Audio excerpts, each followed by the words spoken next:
Okay, so I had a couple of follow-up questions from last time when we talked about some of the lines, and just want to clarify that.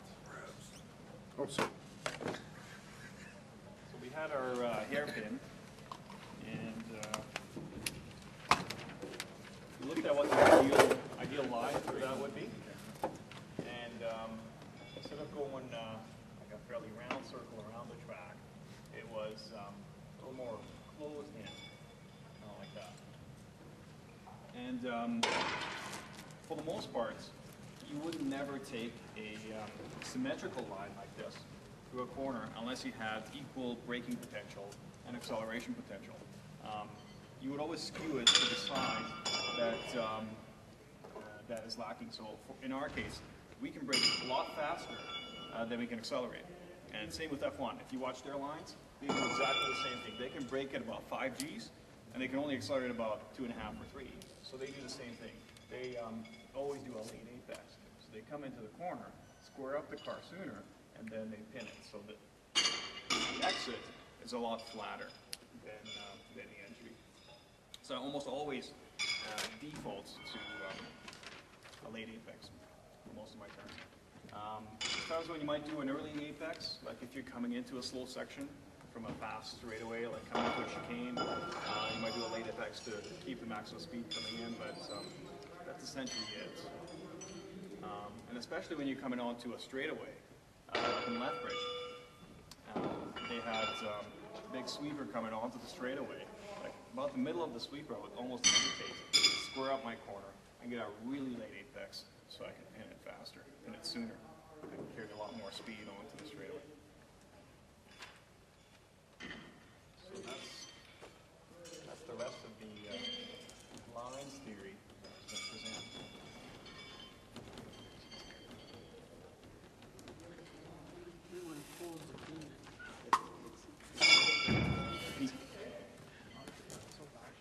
Yeah, I got some other stuff here. Oh, you can use that too.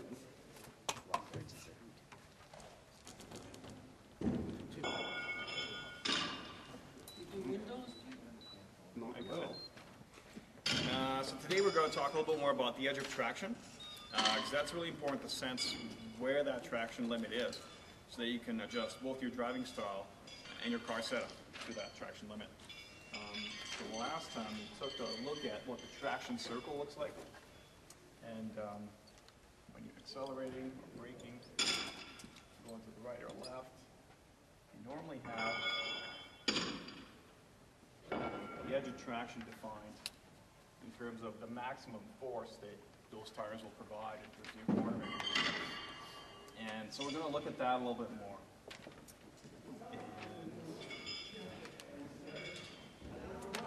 And so we'll start with looking at the tire itself. The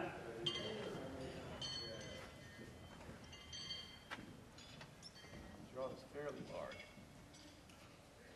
So you have a tire and you're turning a certain amount. And you're taking a left turn in this case.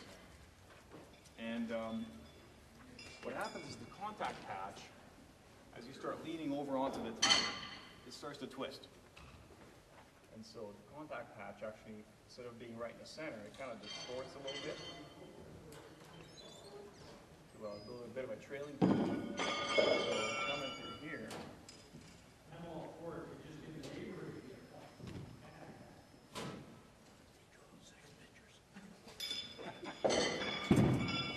Contact patch kind of distorts like that a little bit. You've got the direction of your wheel that's tilted, and you also have the direction that you're actually traveling, because you're really traveling according to how far this contact patch is twisted. And they call this angle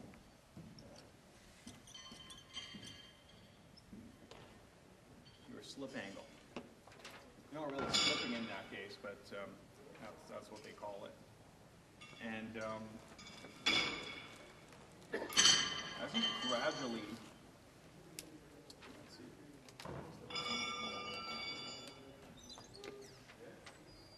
So in terms of how much traction we're getting out of this tire, I'm going to draw a bit of a graph down here.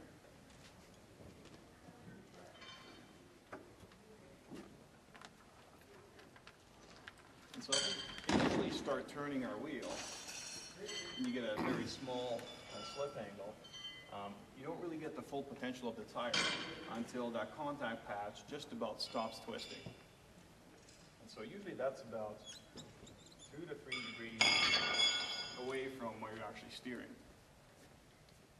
And so let's say your traction starts building up like that to that point. And at this point, your contact patch is as twisted as it's going to get. And at this point, it's also important to note that the tire is still stuck to the ground. It's not slipping yet. And at this point, it'll start to slip a little bit. And taking any physics regarding friction, you'll note that there's a couple of coefficients that they have. There's a coefficient of static friction, usually denoted by μs, and a coefficient of kinetic friction. Once an object starts moving, the amount of friction that it offers between the two surfaces is usually less. Like if you imagine that you're moving a medium-sized box on a table, to get it moving, it probably takes a little effort.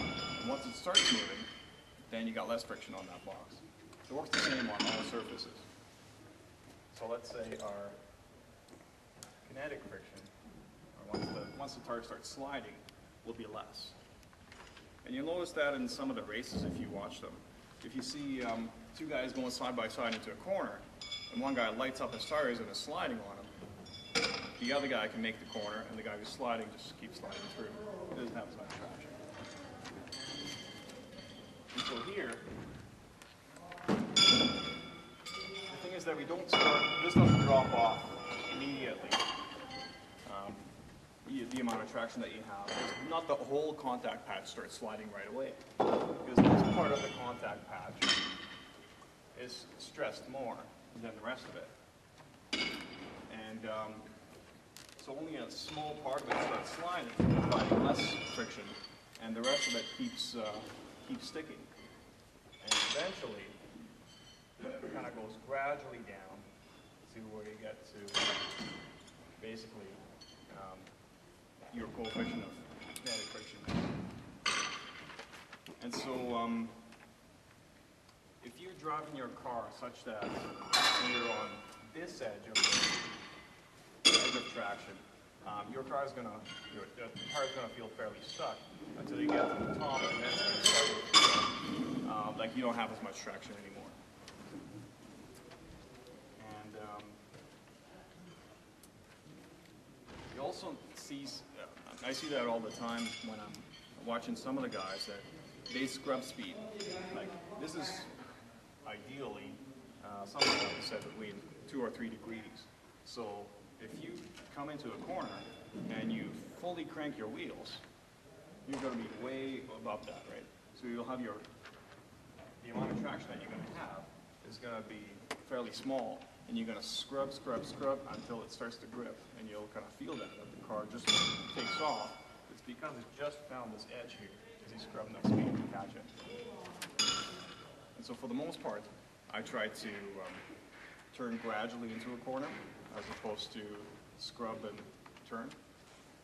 And that allows me to stay a little bit closer to this throughout the whole turning.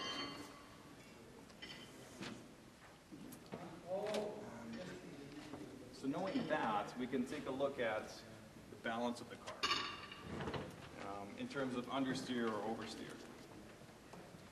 So if you have a balanced car, then as you start pushing it closer to the edge of traction, it's going to feel fairly neutral. And if you get even past that and you start drifting, it's still going to feel fairly neutral instead of having a really oversteery or understeery car. So at that point, both of your, at least your front and rear tires, will be offering pretty much the same amount of traction no matter how hard you push it. But if your car isn't balanced, then you might notice that one of your wheels, let's say your front wheel, is sitting down here, and your rear wheel is sitting up there. And it's going to feel like, at this point, that your rear tires are offering up a lot more